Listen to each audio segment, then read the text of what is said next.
aqui, gente. É Ele quem está no controle de todas as coisas e nós temos também o nosso dever aí de orarmos pela nossa cidade ou por todas as cidades que neste final de semana terão as suas eleições. Quero trazer aqui para vocês uma frase de Wayne Grudem. Ele escreveu um livro que fala exatamente sobre o cristão e a política.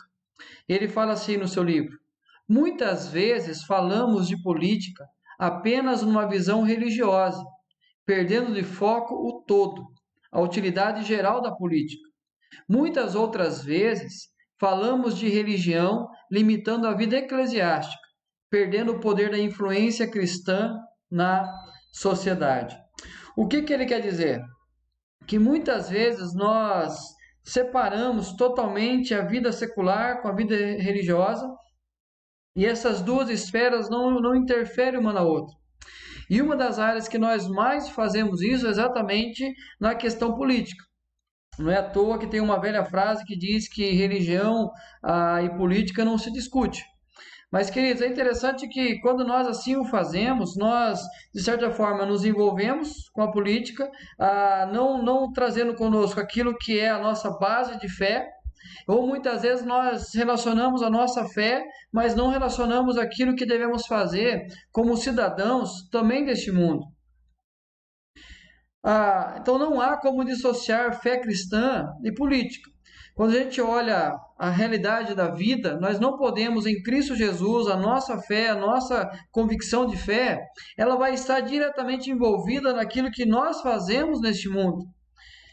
Olha o que diz Alderi Souza de Matos, que é o historiador oficial da Igreja Presbiteriana. Os reformados entendem que Deus é o Senhor de toda a vida e, portanto, todas as áreas da atividade humana são importantes para o cristão, inclusive a esfera política.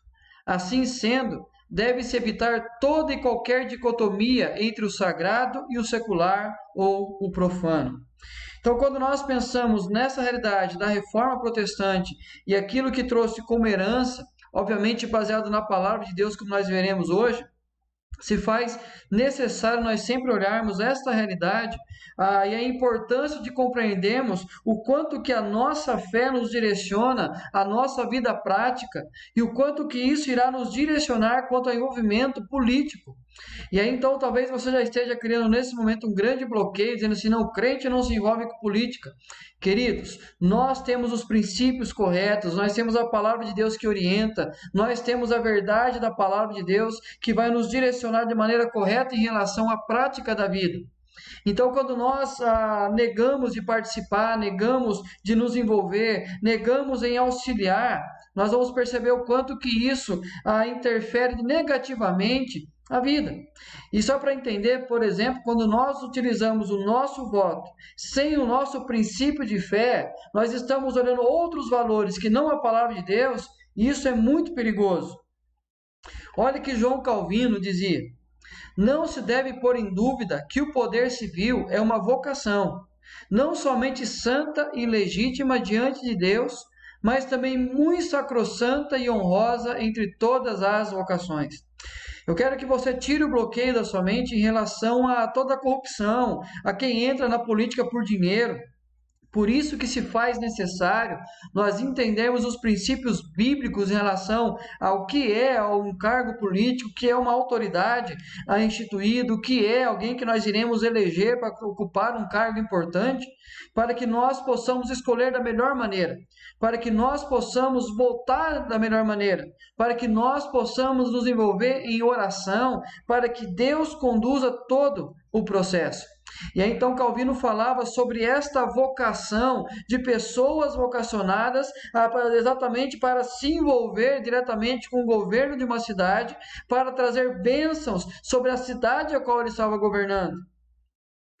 E a Bíblia, quando a gente fala da Bíblia, ela está repleta, queridos, repleta de situações que envolvem exatamente a política. Por exemplo, o Antigo Testamento, reis, príncipes, campanhas militares.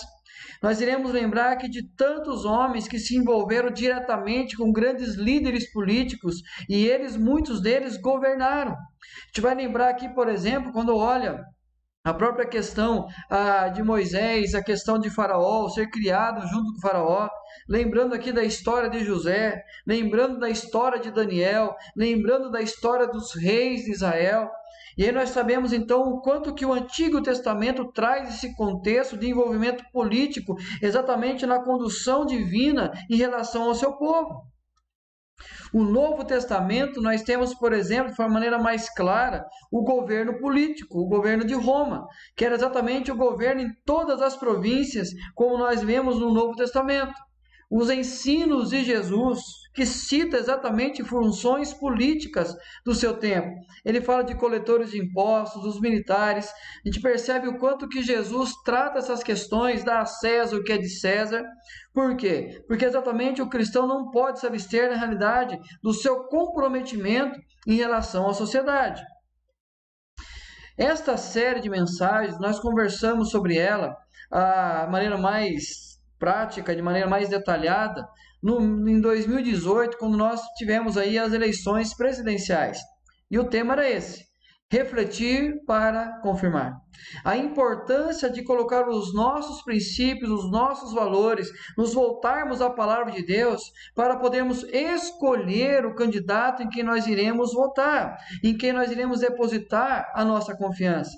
Não é o fato de que é evangélico, não é o fato de ser amigo, não é o fato de que eu conheço de todos, é o melhor que eu posso ter. Não, querido, são princípios, são valores, são coisas que são fundamentais para que nós possamos escolher os nossos candidatos.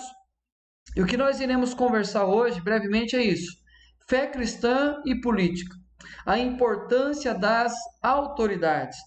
E aí talvez a gente vai perceber aqui o que acontecia com a igreja de Roma, e que nós muitas vezes corremos o mesmo risco de fazer uma diferenciação, uma dicotomia, como nós vimos há pouco. Então, fé cristã e política, a importância das autoridades.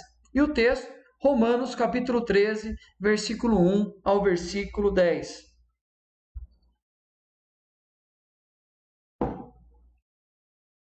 Diz assim: todo homem esteja sujeito às autoridades superiores, porque não há autoridade que não proceda de Deus, e as autoridades que existem foram por ele instituídas. De modo que aquele que se opõe à autoridade resiste à ordenação de Deus, e os que resistem trarão sobre si mesmos condenação. Porque os magistrados não são para temor quando se faz o bem, e sim quando se faz o mal. Queres tu não temer a autoridade? Faze o bem e terás louvor dela. Visto que a autoridade é ministro de Deus para teu bem. Entretanto, se fizeres o mal, teme, porque não é sem motivo que ela traz a espada, pois é ministro de Deus, vingador para castigar o que pratica o mal. É necessário que lhe estejais sujeitos, não somente por causa do temor da punição, mas também por dever de consciência. Por esse motivo, também pagais tributos, porque são ministros de Deus. Atendendo constantemente a este serviço, pagai a todos o que lhes é devido, a quem tributo, tributo, a quem imposto, imposto, a quem respeito, respeito, a quem honra, honra. A ninguém fiqueis devendo coisa alguma, exceto amor, com que vos ameis uns aos outros, pois quem ama o próximo tem cumprido a lei. Pois isto, não adulterarás, não matarás, não furtarás, não cobiçarás, e se há qualquer outro mandamento, tudo nesta palavra se resume: amarás o teu próximo como a ti mesmo. O amor não pratica o mal contra o próximo, de sorte que o cumprimento da lei é o amor. Queridos, o que nós vimos aí no texto de Romanos, escrito pelo apóstolo Paulo, é exatamente ele falando dessa realidade da autoridade civil. E ele fala que ele lembra do governo central, que era o imperador. O governo de Roma estava centrado exatamente em Roma, mas ele era em todas as províncias, onde ele colocava em cada uma delas os seus príncipes, que eram conhecidos como governos provinciais, que eram designados pelo imperador. Então ele tinha a cidade de Roma e ele governava ali, e nas cidades mais distantes ele nomeava os seus governos provinciais, ele nomeava os seus príncipes para governar sobre essas cidades. E aí tinha a máquina limitar de Roma, é militar, tá bom? Alguém errei aí no digitar, é máquina militar de Roma, impunha essa autoridade. Então, qual era a maneira que algumas cidades que eram rebeldes em relação à autoridade de Roma, do governo de Roma, ele colocava ali o seu exército para tomar conta. E aí, obviamente, pagamento de impostos e tributos. Então, nós encontramos no contexto de Roma essa realidade do governo central, da autoridade civil, que governava sobre essas regiões e automaticamente sobre os membros daquela igreja, por fazerem parte de Roma. Então, qual que são as preocupações de Paulo quando ele escreve esta carta aos romanos? Primeiro, uma externa, acusações de serem maus cidadãos.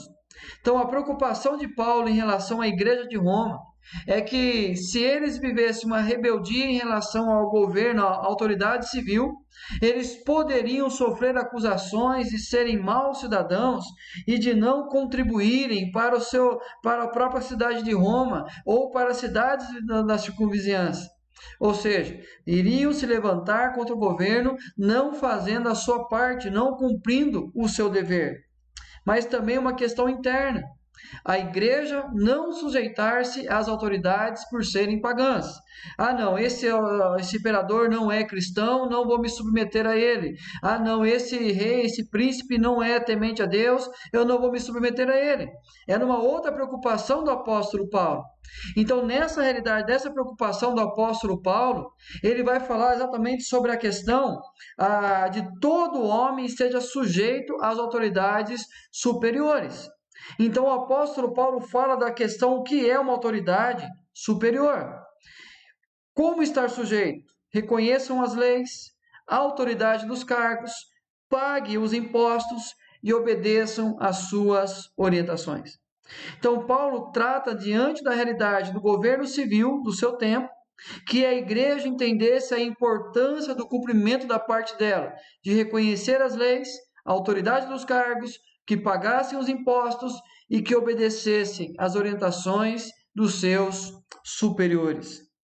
Queridos, quando o apóstolo Paulo usa a palavra sujeito às autoridades, nós temos que entender pelo contexto da carta o que o apóstolo Paulo vem trabalhar em relação a esta questão de estar sujeito às autoridades superiores.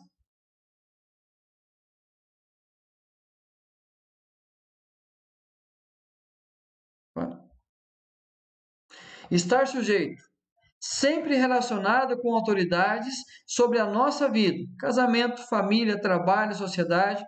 Então, esse termo que o apóstolo Paulo utiliza aqui é o mesmo termo, por exemplo, em Colossenses 3,17, quando ele fala para estarmos sujeitos uns aos outros, em relação à autoridade do lar, autoridade do trabalho, a importância de estarmos sujeitos a todas as autoridades superiores. Mas quais as razões para essa sujeição? Por que você e eu devemos estar sujeitos às autoridades? Aí o apóstolo Paulo vai descrever ao menos 5 razões. Primeira delas, toda autoridade procede de Deus e por ele foram instituídas. É o que diz o texto. Pois não há autoridade que não proceda de Deus, e as autoridades que existem foram por ele instituídas. Mas deixa eu explicar que esse aqui é um grande erro que nós cometemos muitas vezes na nossa vida. Quando nós falamos que toda autoridade foi instituída por Deus. Autoridade delegada. O que acontece? O prefeito, vamos dar um exemplo do hoje, no momento hoje, de Araraquara. O prefeito Edinho, foi Deus quem o colocou ali? Não é, entenda, não é esse sentido que diz que toda autoridade foi constituída por Deus, foi instituída por Deus, não. O que a palavra de Deus fala que tudo foi instituída, não é autoridade constituída, não A sujeição é a autoridade constituída, não a pessoa, mas a sua funcionalidade. Então, qual que é a autoridade instituída por Deus? É exatamente o cargo, a função que vai ser ocupada por alguém. Então, uma autoridade instituída por Deus é, por exemplo, vamos dar um exemplo aqui na cidade, nós temos a polícia, nós temos os professores, nós temos o prefeito, os vereadores, nós temos pessoas que são instituídas, a função de autoridade é instituída por Deus. Não significa que as pessoas que ocupam esses cargos foram por Deus colocadas neles. Não. Deus nos dá sabedoria, nos dá a questão da escolha para nós colocarmos pessoas nesses cargos, nessas autoridades instituídas. Deu para entender, queridos? Então, qual é a autoridade instituída por Deus? É a funcionalidade, não a pessoa. Pela possibilidade da punição. Por que que Deus institui a autoridade? Qual a razão? Aí o apóstolo Paulo vai trabalhar. De modo que aquele que se opõe à autoridade resiste à ordenação de Deus, e os que resistem trarão sobre si mesmos condenação. A autoridade é instituída também para punição, para que a sociedade possa ser conduzida da melhor maneira, para que possa existir a paz. A autoridade passa a ser instituída. Então, por que Deus instituiu? Uma das funções é a punição. A autoridade como instrumento de punição. A lei é para o transgressor. Por isso nós somos passíveis de condenação. Isso, queridos, é uma das coisas que nós temos que entender. A autoridade é instituída por Deus como instrumento de punição. Mas quem vai ser punido? O transgressor. Então, nós não temos que temer a autoridade se nós não formos transgressores das leis. Mas se nós formos transgressores das leis, nós seremos punidos pela autoridade. E então, a autoridade é instituída por Deus para punição. Um exemplo bem prático da nossa vida, a gente percebe muito aí constantemente. Quando, por exemplo, a polícia tenta se tirar a autoridade da polícia. Cometem erros? Sim, cometem erros. Mas quantas vezes nós vemos pessoas tentando livrar aqueles que cometeram um crime, aqueles que tivemos aqui na região alguns dias atrás, um jovem preso com uma arma ilegal, e aí então a polícia tentando levá-lo, os moradores tentaram segurar, proteger e impedir a polícia de que fizeram o quê? Punição, cumprir a punição do transgressor da lei. Segunda razão para a gente poder estar sujeito à autoridade. A terceira razão, pelo propósito pelo qual Deus a estabeleceu. Faz o bem e terás o louvor dela. A autoridade é ministro de Deus. Por que serve a autoridade? Autoridade como meio de promover o bem comum. Então, a autoridade existe para que o bem comum possa acontecer. Ele usa duas vezes o termo aqui, ministro de Deus e ministro de Deus. Mas é interessante que o apóstolo Paulo usa dois termos diferentes aqui. No primeiro, ele fala de serviço. É aquele que vai servir a sociedade. É aquele que vai cuidar da sociedade. E na segunda parte, ele fala do leiturgos, introduzir o bem, promover a paz. Então, qual que é o propósito que Deus estabeleceu à autoridade? Para que ela possa servir e possa introduzir o bem, promover a paz. Então, esta é a razão pela qual existem as autoridades, para que é o meio pelo qual Deus promove o bem numa sociedade. Queridos, isso se faz muito importante saber, por quê? Porque muitas vezes nós olhamos as autoridades de uma forma que elas são exatamente, que elas têm um domínio sobre nós e são reverenciadas por nós. Não. Quando nós elegemos um prefeito, nós elegemos um vereador, eles têm que ter plena consciência que o papel deles ali não é ser servido de forma alguma. É exatamente, ele é instituído, ele é colocado numa autoridade instituída para que ele possa promover o serviço e promover a paz, o bem, o serviço em relação a toda a sociedade.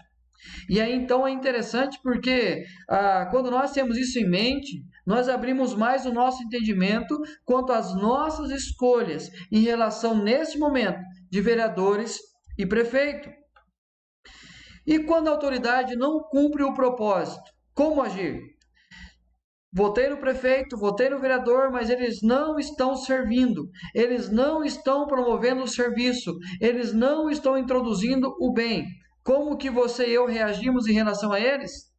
Olha o que Calvino dizia, que devemos instruir os crentes nos seus deveres quanto cidadãos, orar pelas autoridades e procurar os meios corretos para protestar, e se for necessário, uma desobediência civil. Então, Calvino nos alerta sobre isso. Se a autoridade não está cumprindo o seu dever, o seu papel, nós não podemos e não devemos ter os nossos ídolos políticos. Por quê? A autoridade instituída é o cargo. Se alguém ocupa esse cargo e não cumpre o seu papel de fazer o bem, produzir a paz e servir a sociedade, nós podemos orar pelas autoridades e protestar através dos meios corretos. Caso não dê resultado, há uma desobediência civil. E aí nós entendemos a importância de termos os preceitos divinos para que nós possamos entender qual a razão que nós iremos orar pelos líderes, orar por aqueles que são instituídos como autoridade e talvez se levantar contra eles. Mas, queridos, nós então não temos ídolos na política. O que nós temos são pessoas colocadas lá para cumprir o seu dever. 4. Pelo dever de consciência. É necessário que lhes sejais sujeitos, não somente por causa do temor da punição, mas também pelo dever de consciência. As autoridades estão a serviço de Deus. Por que que nós somos sujeitos às autoridades? Não pelo medo da punição, mas simplesmente por questão de consciência. Então, por exemplo, eu ensino muito os meus filhos a obedecerem os professores, a terem uma atenção especial, como por exemplo com policiais. Eu cultivo nos meus filhos eles terem um respeito pela polícia, um respeito pelos bombeiros, um respeito por aqueles que são investidos de autoridades. Por medo da punição? Não, por dever de consciência, porque são autoridades instituídas por Deus. Olha que Augusto Nicodemos fala sobre isso.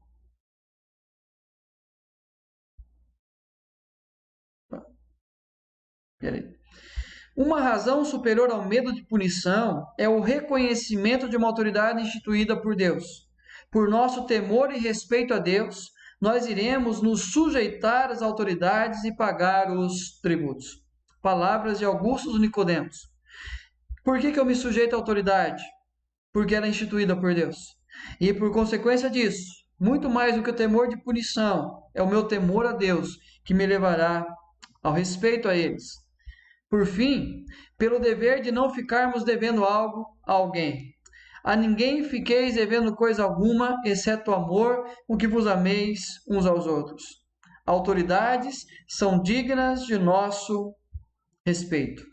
Toda autoridade instituída é digna de nosso respeito.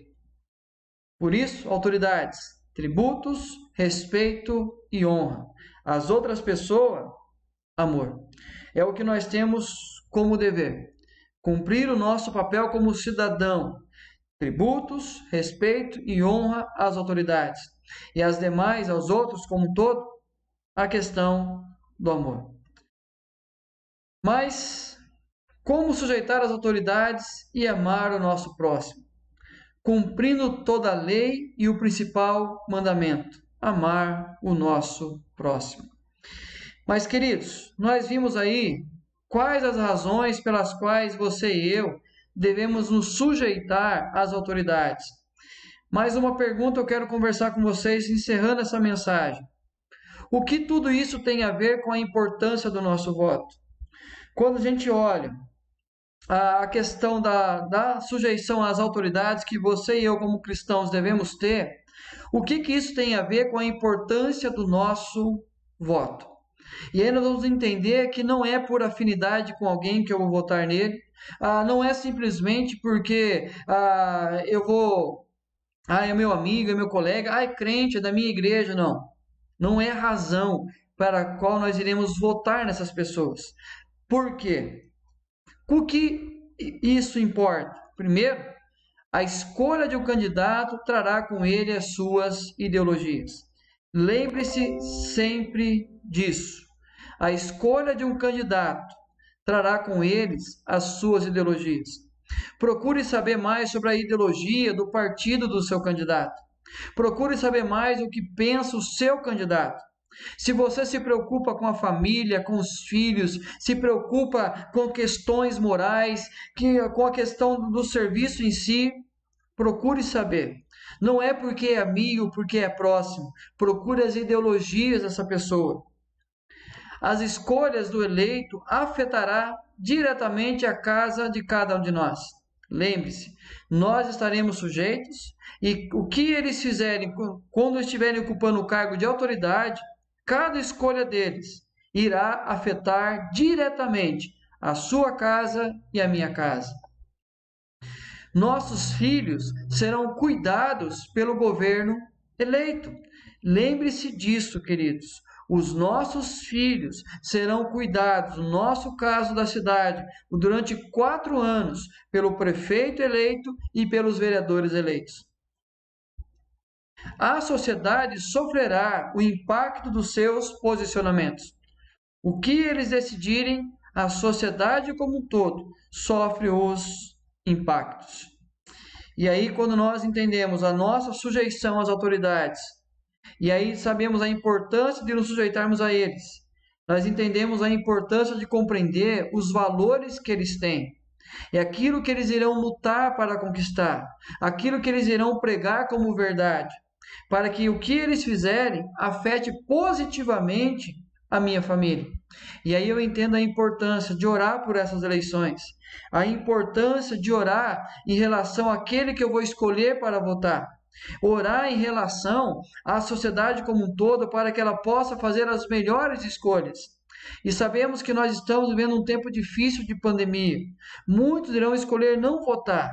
Mas, queridos, como nosso dever de cidadão, como nosso dever, como devedores de cumprir a nossa parte, e quando nós olhamos todo o mal que a política tem feito, todo o mal que os candidatos aí, os que já são eleitos estão fazendo, toda a corrupção da política, lembre-se de uma coisa: se nós cristãos que sabemos olhar a partir da ótica de Deus, da palavra de Deus, e escolher as melhores ideologias, os melhores valores, se nós nos ocultarmos neste momento, nós correremos o grande risco de permitir que as outras pessoas, sem temor de Deus, coloquem aqueles que irão lutar pelas ideologias deles. E aí nós iremos sofrer as consequências.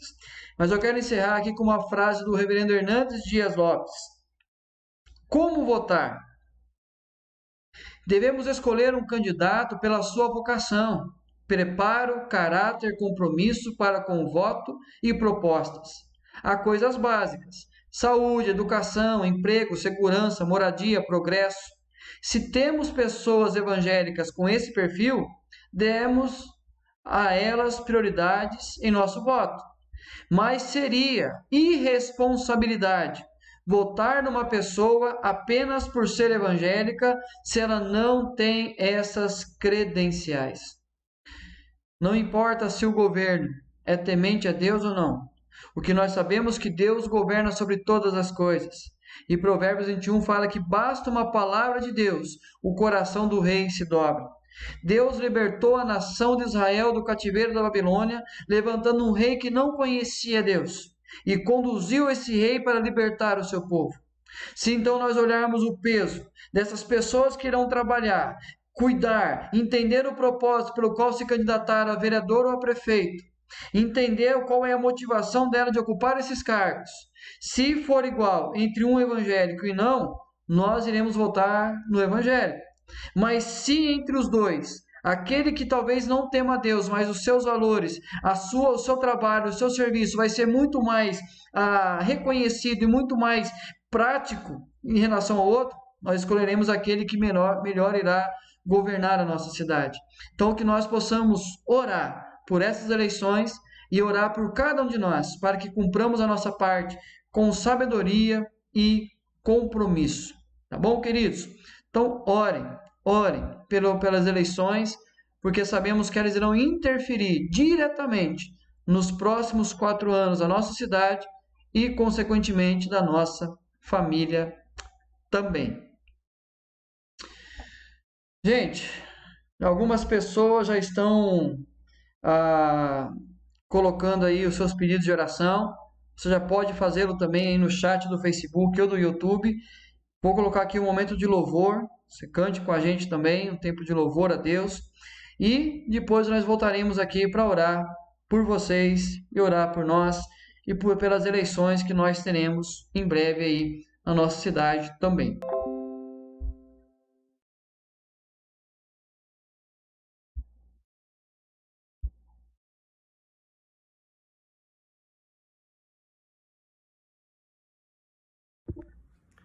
Louvado seja o nosso Senhor.